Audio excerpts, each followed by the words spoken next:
Hello, this is Vanessa, and I'm making a video about how to do your eyebrows if you have trichotillomania.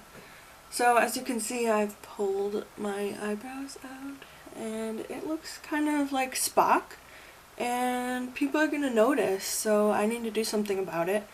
And I've been trying to figure out for months how to do really nice eyebrows, even before it was this bad in my eyebrows. Usually my eyebrows go like all the way down to here, and so it's kind of sad for me to see my own eyebrows that are kind of this Spocky looking. So I combat that by doing my eyebrows, and what you're going to need today is this tool. I don't know what it's called. It says brow/combo, so it's got fine tooth comb and a thick comb right here, and what I usually do is use this part first and then that part. The other thing, I think this is called a spoolie. I got this at Ulta, but I think I got these two things at Meijer, and these are really nice tools actually for Meijer. I think it was like probably like $5 in a brow shaping kit, but I only use these two because that's all I need to use. So yeah, this is a spoolie, and it can be used, it looks like it could be used for mascara, but I don't know. Anyway, so I'm using this today. My tools are, it's kind of weird. I took this from a different kit and put it in here. This is Revlon Color Stay. I think it's meant for it's meant for eyeshadows, sorry. And yeah, I think there were other parts of it, but they fell out and broke. So this is meant for eyeshadow, but I'm going to use it for brows because the darkest color, and this came from a kit from Ulta, so I don't know, I just put that in there. This is Rimmel Glam Ice. It's what I use for highlighting. It's slightly shimmery, but I kind of like it. It's just a highlighter. So yeah, and this is your friend. This is your best friend. It's an angled brush, and it's important because this one is really tight. It doesn't bend. I don't know if you can see. It doesn't bend when you move it very much at all. And that's really helpful because you just want that tip right there. That's all you want, and you don't want it to be moving around when you're applying. So, the last thing you'll need is a little thing. I don't have a cup, but this is a pan of water. Just need a cup of water. That'll help you to get the color. What you do is you dip the brush in the water, and then you dip it into the product. Whatever product you have, most anything works. So you dip it in the product, and it picks up more product. So put it in there, and I'm going to start. So what I do is just brush everything up, what little I have of here. I'm sure you all know the pains of being a trichotillomaniac. Having trick really sucks. It's been a problem for me since I was 6 years old, and it's mostly a problem because people in my life don't really understand. I started understanding maybe when I was just getting out of high school, so I didn't really know what was wrong with me when I needed to wear fake eyelashes and draw on my eyebrows all the time. Maybe I'll do an eyelash tutorial someday, I don't know. So yeah, I just start brushing it up and trying to get it really even looking. So I don't know if this is totally helpful for people who might not have anything up here, because I haven't gotten to that point in a long time. I also use the spoolies, I kind of brush it up like a mascara brush.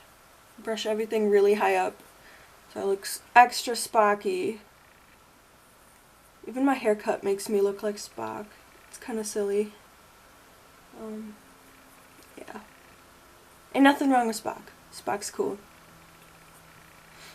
Nothing against him. It's just if I'm gonna look like Spock, I want my brows to be thicker.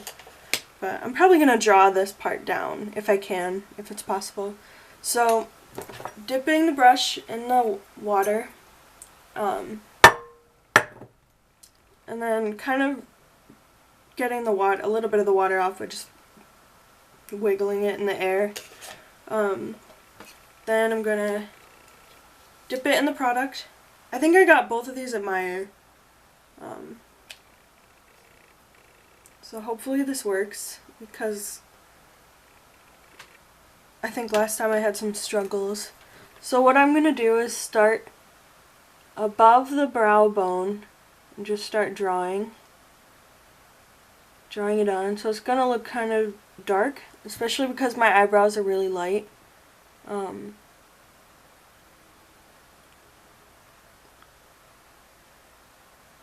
I don't really have anything to go from here, so for now it's gonna look kind of liney. But if you're like me and your brows are really thin because you pulled a lot, then it might be a little bit easier to create like a more natural gradient. Okay. So just very lightly draw it on.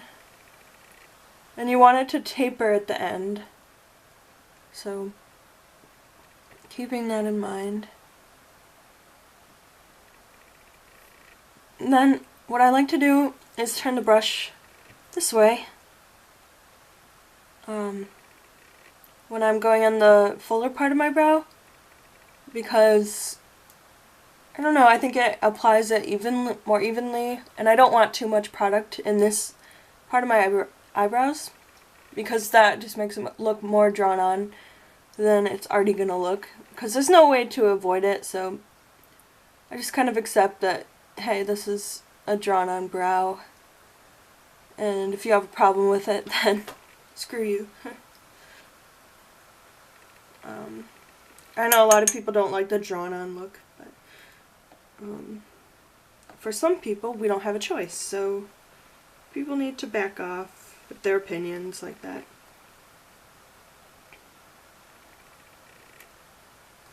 Okay. Oh, this is hard to do that you can see it. So starting at the brow bone again. You can make it as high up as you want or as low as you want. I like the really arched look, kind of like a check mark. I mean, it doesn't really look like a check mark, but whatever. It's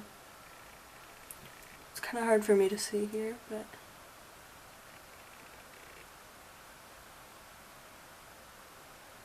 so I think my arch usually, if I'm not pulling, my arch is usually a little bit further over, so I kind of look different right now, but hey, change is something you have to deal with.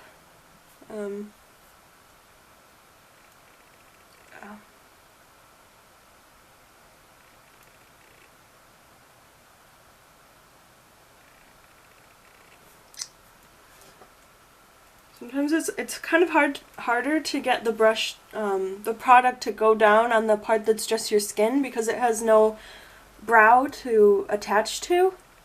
So it can be kind of frustrating trying to get it to taper down there. So yeah, just going mostly around the brow.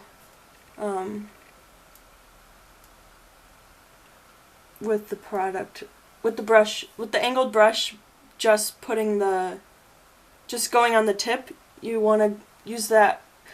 I'm bad at explaining things.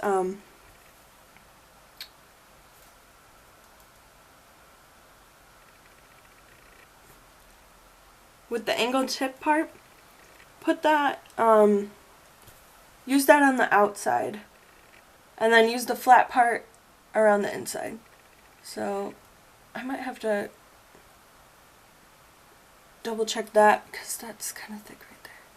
It's pretty easy to just wipe away, and that's what the spoolie's for too, so if you make a mistake, it's not that hard to clean up.